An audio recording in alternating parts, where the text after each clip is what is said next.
Good evening, everyone. Glad to see you could all make it to this late night lab, our first lab session of the semester. I hope you took my recommendation and got your coffee, brewed your tea, whatever it takes to stay awake. Tonight is going to take some patience. We'll be examining general methods for how to pair praying mantises, setting up a pair ourselves, and hopefully getting a successful connection. We'll also briefly discuss how pairing methods differ between species, though we'll get deeper into the behavior of some of those oddballs in future labs. Oh, and one more thing. Let me introduce the mantis pair we will be working with today. This is a pair of Rhombodera extensicollis, sometimes called the kite-shield mantis.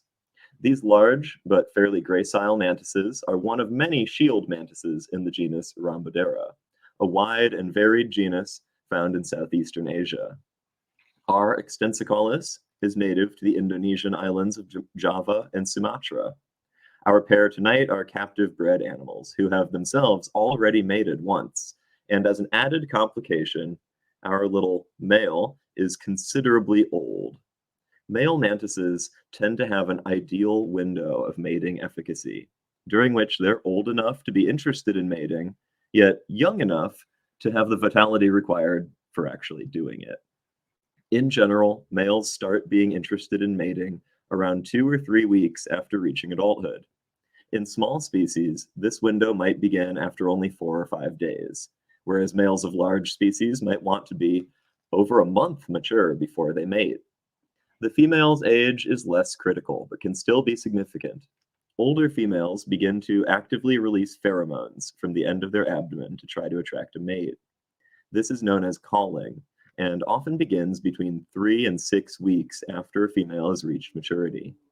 You might observe some older females calling almost every day. At around 2.5 months after reaching adulthood, this male is showing signs of age and will be likely more difficult to breed than a younger individual. Why did we pick him today, you might ask? Well, if we can get it done in the lab today with this guy, I bet you'll have an even easier time with a more ideal pair of your own mantises.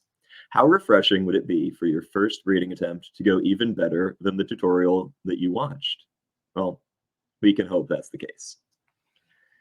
The first step in pairing mantises takes place a couple days before the pair is even introduced. Both animals should be well fed and hydrated when they meet.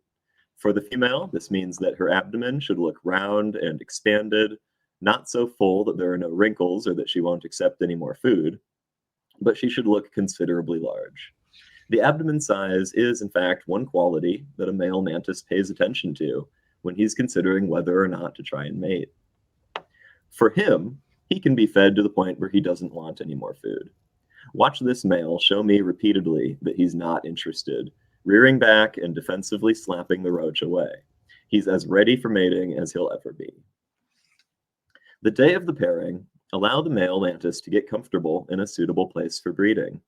This can usually be an enclosure, either his usual one or a special cage just for pairing, or it might be out in the open on a climbable surface like a houseplant or a curtain. You'll want to have a place that's large and spacious, somewhere where he can get away or even hide from the female if things don't go well. Today, we'll be using this modified storage box, in which I've had a great deal of success mating this species as well as some of its relatives. The well-fed and well-hydrated male is allowed to settle in this enclosure for a while until he stops moving around and rests in an alert position. I've noticed anecdotally that it helps to get a male settled in the afternoon or evening, and to introduce the female sometime before sunset. A lot of male mantises seem more keen to mate at dusk or at night. However, most mantises can be paired successfully at any time of day.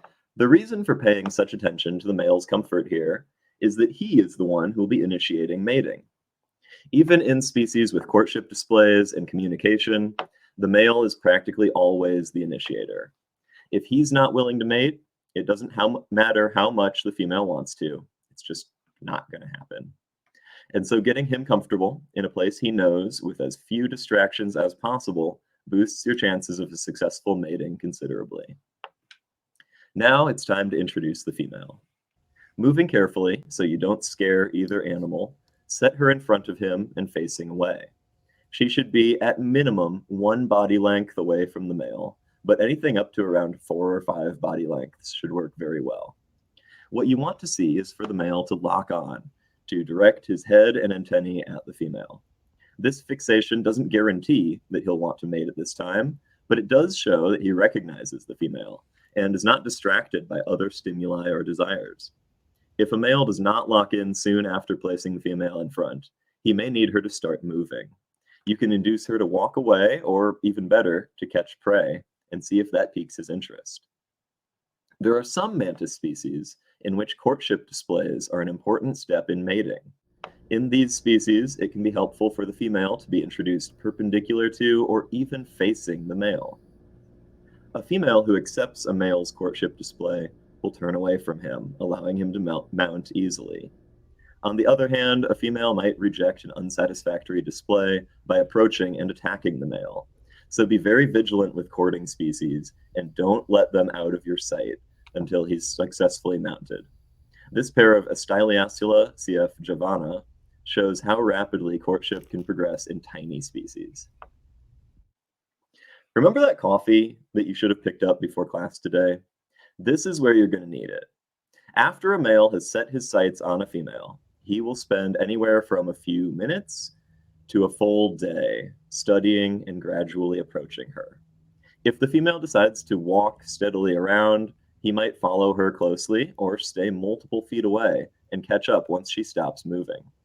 Each male and each mating session is different. On average, though, males of smaller species are quicker to approach than those of larger species, and feeding the female while he's watching is a great way to encourage him to speed it all along. Watch this male slowly creep up toward the female, tapping her lightly with his antennae to pick up on her pheromones. He will be working out how to get in position to mount.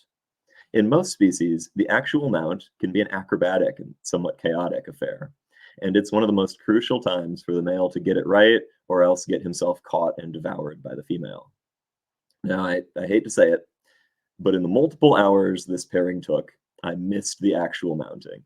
Instead, let's see some videos of previous pairings of other species, like Stagmomantis clauseni,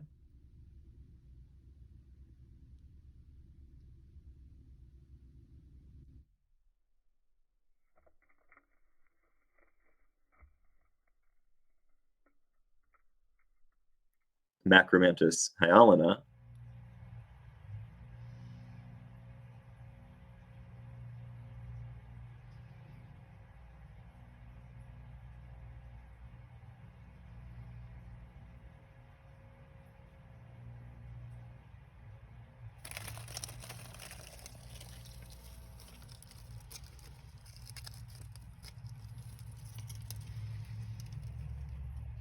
and Taracodula pantherina.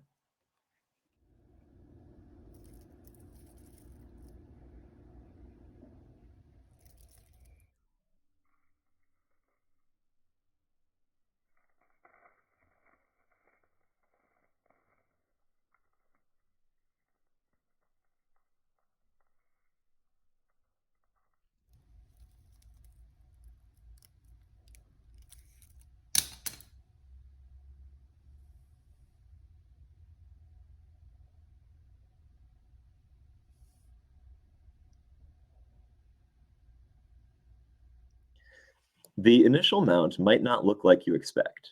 Sometimes a male will spin around backwards. Sometimes he might mount on the side, or even upside down. Don't interfere unless the female attacks him. If she raises her forelegs in a threat display or tries to grab him, distract her with food or redirect her attention with something like a paintbrush. If the female actually grabs onto the male, you'll only have a little time to rescue him before he's seriously injured. Use your fingers to pry open one of the female's claws at a time, and ideally, use your fingernails to block her from biting him. Most males of larger species can survive multiple attacks like this, but tiny or thin males might be killed by the first one. But assuming all goes well, and more often than not it does, the female will remain calm and the male will attempt to mate. Achieving this connection is difficult. It requires a lot of exertion from him. Mantises mate in what we call the false male above position, in which the male's body is on top of the female, but his genitalia need to be below hers. This demonstrates their cockroach like heritage. Their ancient ancestors would have mated with the female mounting the male, like many cockroaches, crickets, and other related insects do today. Anyway, it's a tough position to get into, and in many cases, it also requires the collaboration of the female.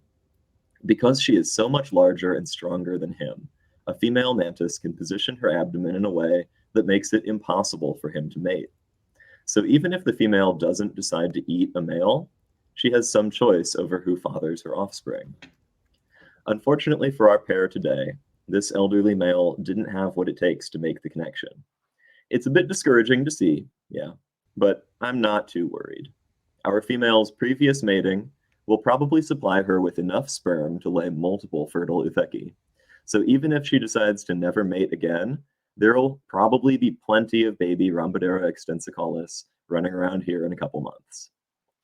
It would seem wrong, though, to end this video without any successful pairings. So take a look at these happy Macromantis and Taracodula couples.